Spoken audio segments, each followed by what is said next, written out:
Hey everyone, Brendan Snyder here. How are you? Thanks so much for joining me and welcome to a special review for the brand new Little Feat album, Strike Up the Band. Just came out on Friday, May 9th of 2025. It's their 18th studio album. We still have founding member Bill Payne on keyboards and vocals, along with a bunch of other classic guys. And this album here celebrating their 56th year anniversary. Absolutely amazing. So we're going to get into this. I'll break the whole album down, do a full review and unboxing of this thing in just a bit. But before we start, if you're new to my channel and haven't already hit the subscribe button, please do. Also leave a comment, hit like. All those things do help support my channel. I'd greatly appreciate it. And of course, as an added bonus, by turning on notifications, you'll never miss an episode and stay up to date on really cool things like this with a review for the brand new Little Feat album, Strike Up the Band. So I want to jump back a little bit and run through that 56-year history just to sort of bring us up to date on who's playing and who's still in the band, those types of things. So 56 years ago, 1969, the band did form and released their self-titled debut in 1971, but it was 1972 that the classic lineup actually came together. And so we've got Bill Payne on keyboards and vocals, Kenny Gradney on bass, and Sam Clayton percussion and vocals, and those three guys are still in the lineup today. Now, the other three people that were in that 1972 classic era lineup was Lowell George on guitar and vocals. Unfortunately, he died in 1979. Richard Hayward on drums, and he died in 2010. And Paul Burry on guitar and vocals, who passed away in 2019. So that lineup of those six guys recorded their first 7 studio albums together, including the classic live album Waiting for Columbus that came out in 1978. And the band itself is probably best known for that live album. It's one of those all-time ones that you always hear referenced when people are talking about classic live albums, and sometimes where those live albums are considered better or made more of an impact than their studio material. And so the band itself actually broke up during the recording of their 1979 album, Down on the Farm. And this was just prior to the passing of Lowell George. But the band decided to finish up that album and release it in tribute to him, and ultimately, though, went on hiatus thereafter. And so they would reform in 1987, adding in longtime member Fred Tackett on guitar and vocals, who's still in the band today. And they released a comeback album, Let It Roll, in 1988, which was important in re-establishing the group and what they stood for and who they were, those sorts of things. And that album had a lot to do with that. With the passing of Paul Burry, though, in 2019, they brought in Scott Sherrard on guitar and vocals, who's made quite a big impression since joining the group as one of their newer members. And then drummer Tony Leone joined in 2020 on drums. And so that is the current lineup of the band that we have today and who's playing on this album. Here we got Bill Payne, keyboards and vocals since 69, Kenny Gradney on bass since 72, Sam Clayton on percussion since 72, Fred Tackett on guitar and vocals since 87, Scott Sherrard on guitar and vocals since 2019, and newest member Tony Leone on drums since 2020. And that's who's making up this new album that we want to talk about now, Strike Up the Band, their 18th studio album. This one here, first album of new original material in 13 years since 2012's Rooster Rag.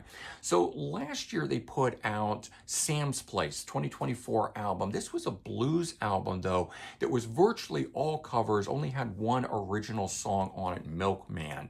And that one was a very different sounding style album. First of all, being the blues sort of covers album that it was. Sam Clayton, the longtime percussionist, took lead vocals, who has a very different vocal style than any of the other guys who had been singers for the band, but it lent itself to that blues vibe and, but not their traditional sort of New Orleans gumbo rock sound that we all know them for.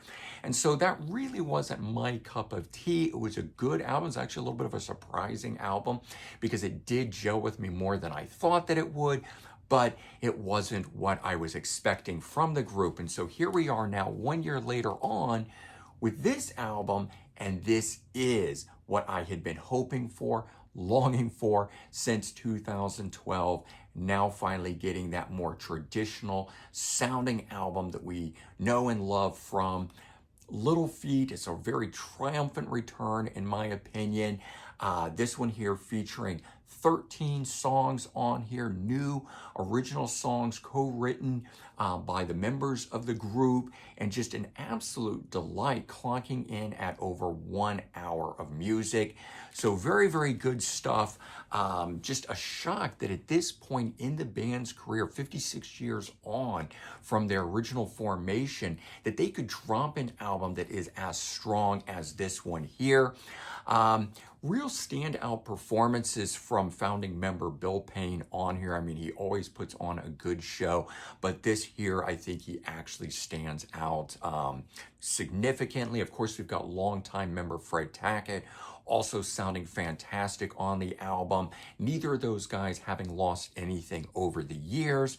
But I have to say that I think its newest member, or newer member, Scott Sherrard on guitar and vocals, who really shines on this one, is a true standout performer with his guitar and vocal performances, adding new lifeblood to the group, yet, keeping things classic, but also adding a fresh vibe to it as well. So I talked about how that, returned a more traditional sounding style Little Feat album that this is. And certainly I think Scott Sherrard helps do that, but he does it in a way that is fresh, so it doesn't sound like retreading. We'll get into that a little bit more when I break down some of the songs on here.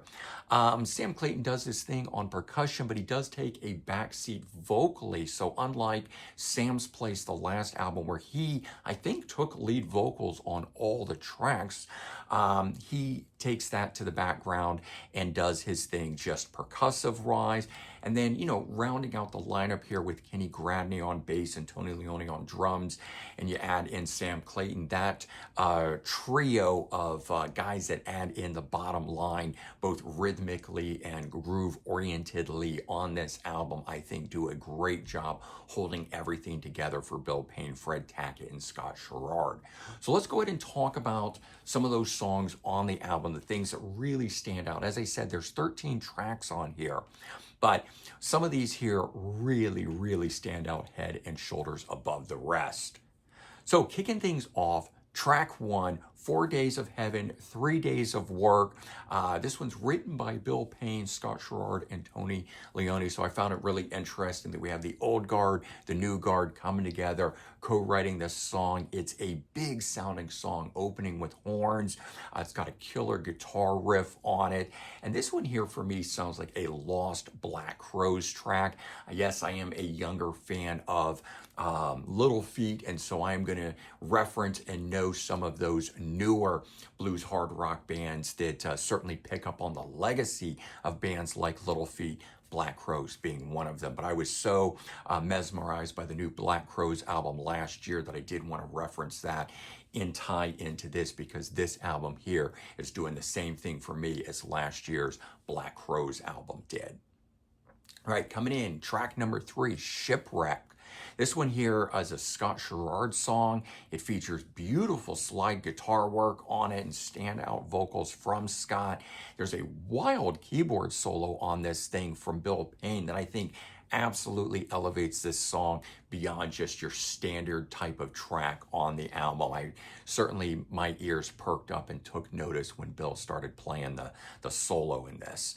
Then we have track 4, Midnight Flight, also a Scott Sherrard song. This one here proven to to really be what brings the band together, in my opinion.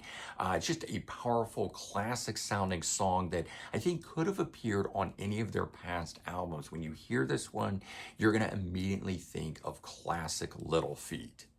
And then we have track number 5, Where Hearts Fall. This one written by Bill Payne and John Leventhal.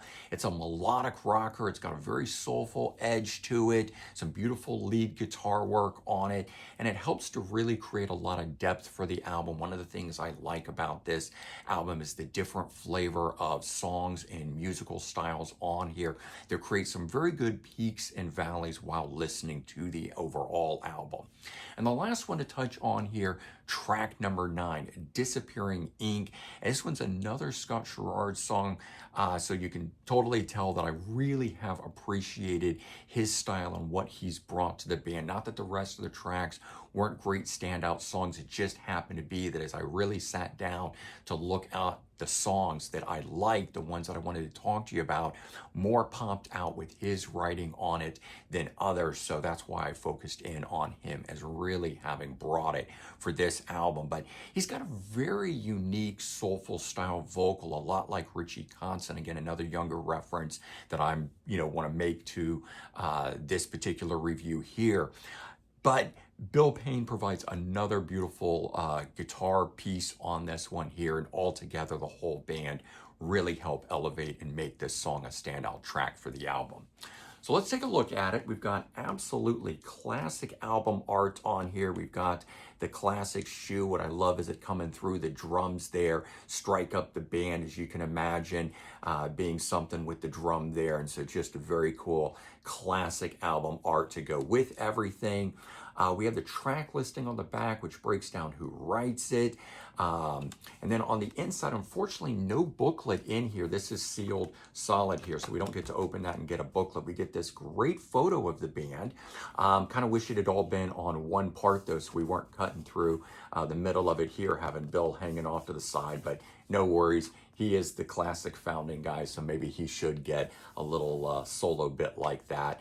All the band members and some background album information and stuff like that. They don't go into who sings what, so you have to make some assumptions in that aspect. But you do hear the differential vocaling styles and can pretty much pick out who is doing what from that. And then we have the CD just in the back part. I'll pull this out just to flash what the disc is. No type of a sleeve or anything like that, but front cover, back cover, all in all, still very nicely done for the album art on it, although I would have loved to have had a booklet with it. All right, so bottom line on this album, it was such a surprise. I was not expecting a whole lot. Maybe this is a bit of my disappointment from the last album, Sam's Place. It certainly was not a bad album by any means. It was just not my cup of tea. So I wasn't expecting a whole lot from this. And from the first listen on it, it is a solid album from start to finish. I just could not get enough of it. I immediately started replaying this thing, and it just blew me away at how, at this point, 56 years into the band's career, they could produce something as strong and powerful that I think is as easily good as anything that they did from their heyday. It may even be their best album since that original run.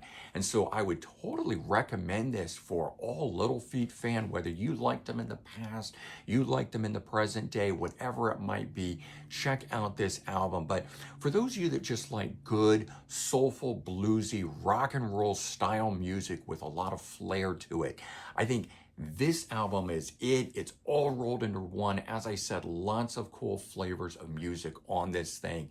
And just each time it was something that was eye-opening and exciting to hear the songs on this. So I recommend this to you guys. It is already shooting up the charts for me in terms of top album of 2025. We'll have to see where everything fleshes out by the end of the year. But right now, I'm loving this thing through and through. And I hope you guys do too, if you choose to check it out. All right, everyone, take care. Have a good one. And I'll talk to you real soon. Bye-bye.